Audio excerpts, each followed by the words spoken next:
ഞാൻ ബീട്രൂട്ട് കൊണ്ട് ജ്യൂസാണ് ഉണ്ടാക്കണം. നല്ലൊരു ഡ്രിങ്കാണ്.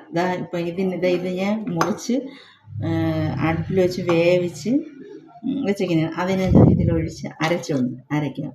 ഓഫ് ചെയ്ത്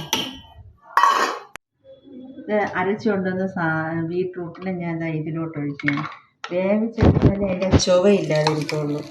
അപ്പോൾ ഇത് ഇതിലോട്ടിട്ടിട്ട് പിന്നെ കുറച്ച് ഏലക്ക,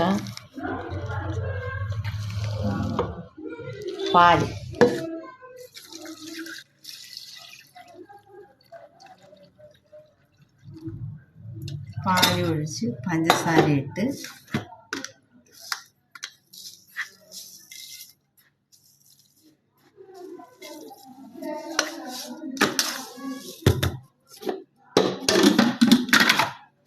മിക്സിയിൽ വെച്ചിട്ട് നല്ലവണ്ണം അടിച്ചെടുക്കണം.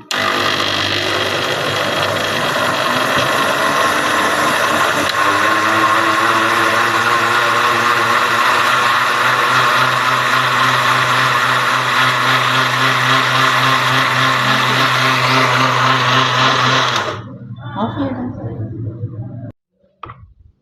കട്ടിയാണെന്ന് തോന്നണമെങ്കിൽ കുറച്ച് വെള്ളവും കൂടെ ഒഴിച്ച് ചെയ്യാം. തണുപ്പായിട്ടുള്ള വെള്ളം കൂടെ ഒഴിച്ചിട്ട് ഒന്നുകൂടെ അടിച്ച്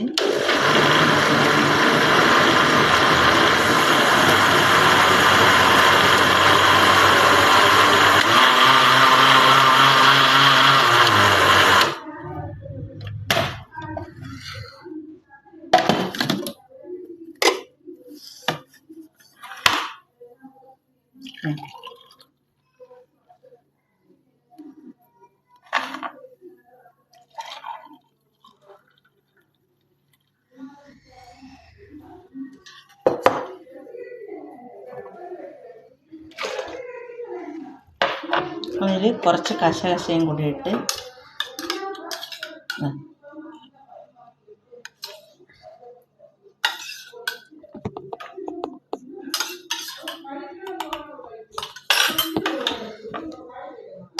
ഈ ക്യാരറ്റൊക്കെ കഴിക്കാത്ത കുട്ടികൾക്ക് ഇതിൽ കൊടുത്താൽ നല്ല ഡ്രിങ്കുമാണ്, നല്ല ഹെൽത്തിയാണ്. ഒന്ന് കുടിച്ച് നോക്കണം. നല്ല സൂപ്പറാണ്. കഴിച്ച് നോക്കണം.